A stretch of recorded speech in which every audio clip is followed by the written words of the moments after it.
He wakes up at 6:42 a.m. White sheets, soft light, a ceramic lamp.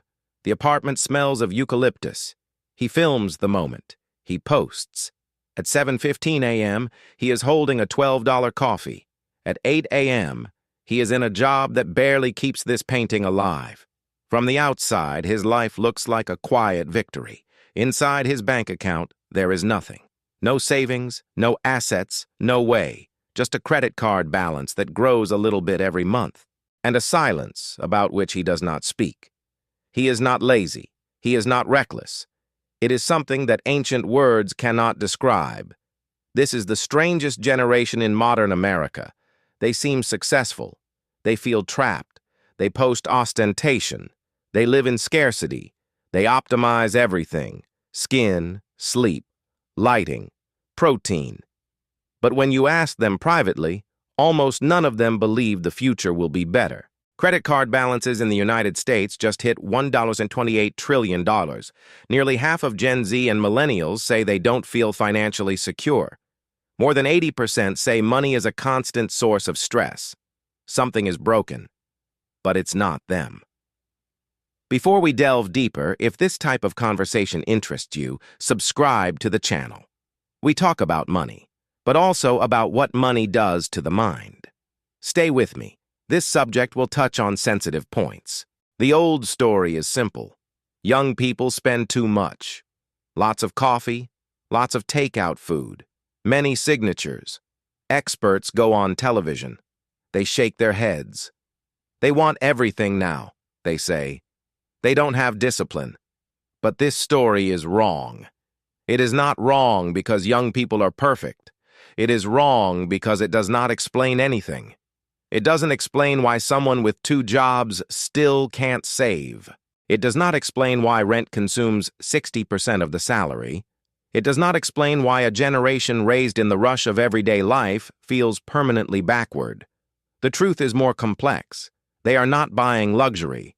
They are buying the proof that they still exist. Proof that the years go by for a reason. Proof that they are not invisible within a system that no longer rewards patience. Look at the map of modern American life. The rent goes up every year, not wages. A starter home, the kind of property your parents bought at age 28, now requires a 6-figure income in most cities. Careers feel like contracts. Contracts look like rents. Layoffs arrive by email. The health plan is linked to a job that can disappear on a Tuesday. Student debt remains as a second rent. Today's younger families hold a fraction of the wealth that older generations owned at the same age, no less. A fraction. And every month, a new app appears. Pay in 4, pay in 6, pay later, pay forever. Buy now, pay later, doesn't seem like debt. It looks like permission. Permission to continue forward. Permission to continue to look like someone who is fine. Slowly, silently, the identity itself becomes funded. The jacket is financed, the trip is funded, dinner is funded. The version of you show the world is paid in installments that you can barely keep up with. This is the cage. It has no bars. It has interest. There is a new kind of person in America. You've seen them. You might be one of them. They wake up early. They journal. They lift weights. They drink electrolytes before coffee. They read 10 pages a day. They walk 10,000 steps. Their skin is clear. Their teeth are white. Their posture is corrected. Their feed is curated. Their lighting is warm. Their captions are clever. By every visible metric, they are winning. But ask them about the next 10 years. Watch the pause. Watch the eyes shift. They have optimized the body. They have optimized the morning. They have optimized the surface. But underneath, the future is frozen. There is no house on the horizon. There is no retirement they actually believe in. There is no moment where the striving ends and the building begins. They are running a perfect race on a treadmill that goes nowhere, and the worst part is, they know. This is what no one talks about at brunch.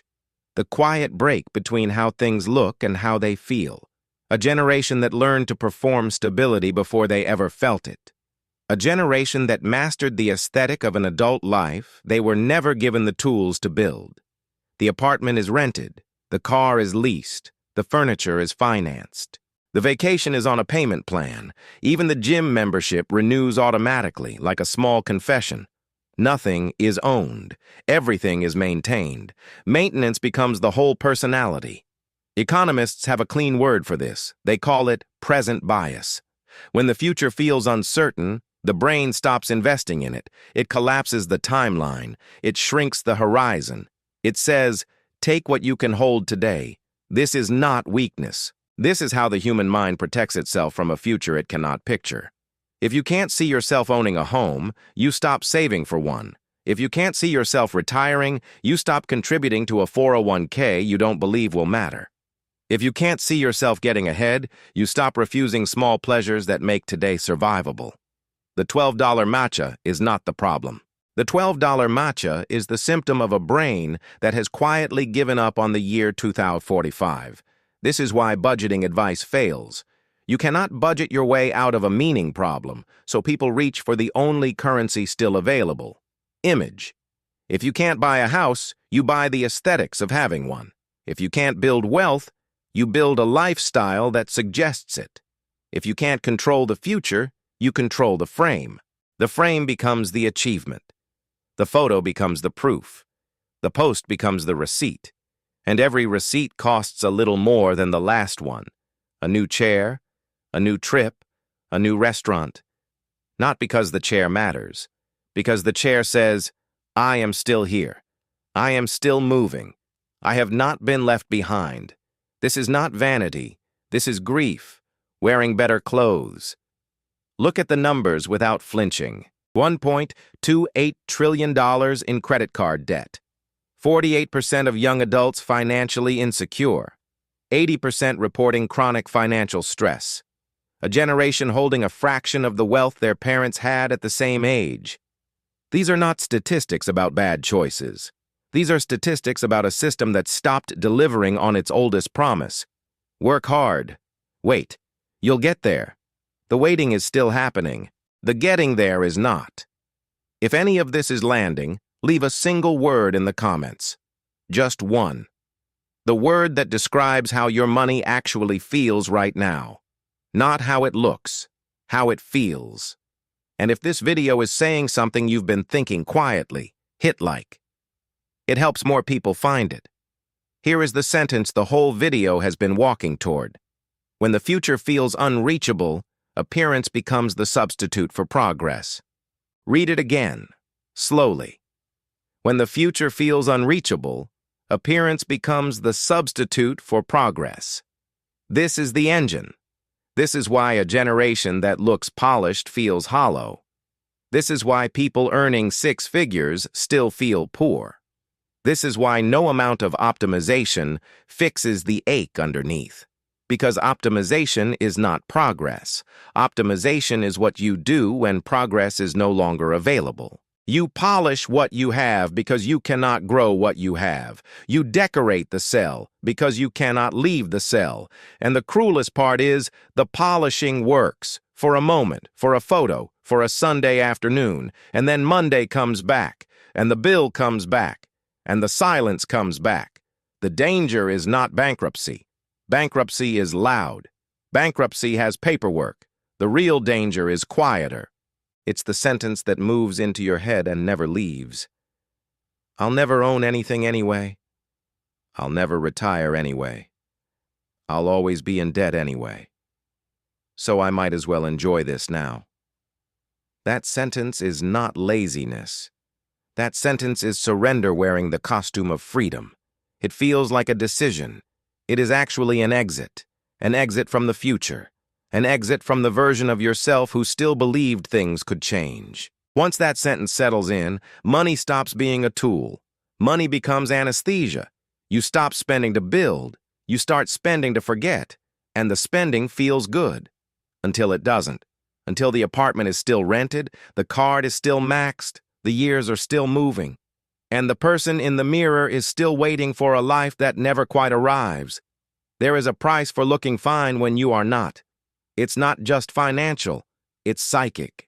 Every photo costs a little belief. Every performance costs a little trust in yourself. You become an actor in your own life. The audience grows. The actor shrinks. And one day you realize you have spent a decade managing an image you don't even like. The image becomes a second job. Unpaid, exhausting, never finished. You wake up tired before the day begins. You scroll before you breathe. You compare before you think. And underneath the comparing, a quiet question forms. If I am working this hard to look like I am winning, what am I actually winning? This is the most expensive kind of poverty. Not the empty wallet, the empty interior. The slow erosion of the part of you that used to imagine a future and want it. The part that used to make plans without irony. The part that used to believe waiting could lead somewhere. That part does not die loudly. It fades. And most people don't notice it fading until something small breaks them. A bill, a breakup, a birthday they didn't want to celebrate. But humans are not rats. Humans can name the cage, and naming the cage is the first crack in the wall. The way out is not shame. Shame is just another performance. The way out is restoring what money was supposed to be. Money was never meant to be identity. Money was meant to be mobility. The ability to leave a job that breaks you. The ability to leave a city that drains you. The ability to say no to a deal, a person, a future you don't want. Money was meant to be refusal. The power to walk away. Money was meant to be space. A quiet room, a slow morning, a week without panic. Money was meant to be choice. Not the choice between two brands of the same emptiness. The choice between two real lives. When you remember that, something shifts. You stop buying proof that you exist. You start building evidence that you do. It does not start with a spreadsheet. It starts with a sentence. I am not going to pretend anymore. Say it once, out loud, in a room with no audience. Notice what happens in your chest. That sentence is worth more than any budget. Because the moment you stop performing wealth, you stop paying the tax on it. The tax on pretending is enormous. It's the dinners you didn't want, the clothes you didn't need, the trips that were really just photos. It's the friendships built on a version of you that doesn't exist. It's the energy spent maintaining a frame that no one is actually inspecting as closely as you think. Stop paying that tax, and money starts to behave differently. It moves slower. It stays longer.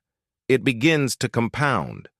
Not because you became disciplined, because you became honest. Honesty is the highest yield asset most people never buy. And honesty has a strange side effect. It returns time to you. The hours you used to spend curating, comparing, performing, those hours come back. And in those hours, something old starts to wake up. The part of you that used to want things for yourself, not for the feed. The part of you that had a future before the future started feeling expensive. Imagine her again. The woman from the beginning. Same apartment, same light, same eucalyptus. But the phone stays face down. The matcha is made at home. The photo is not taken. The morning belongs to her, not to the feed. She drinks slowly. She breathes once. She looks out the window like a person, not like a camera. In her bank account, something new is happening. A small number is growing, slowly, quietly, without an audience. It will not be impressive for years. It will not photograph well. It will not earn any likes. But it is real. And real, repeated, becomes a future.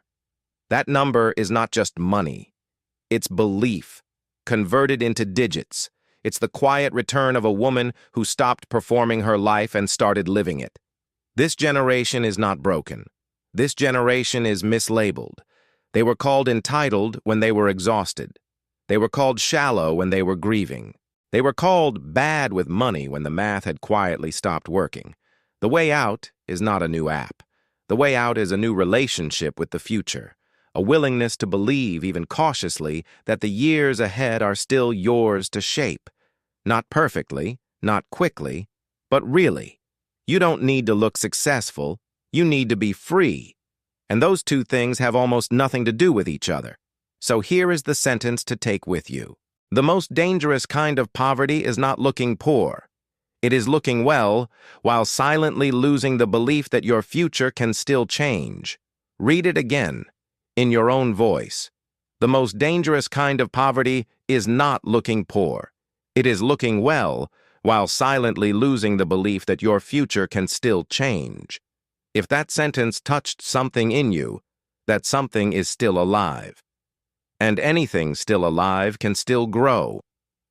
If this video gave you a sentence you needed, leave it in the comments. Someone scrolling tonight needs to read it. Hit like. It tells the algorithm to show this to the person who is pretending right now, and the video appearing on your screen, watch it next. It continues exactly where this one ends. Don't pretend tomorrow. Choose tomorrow. I'll see you in the next one.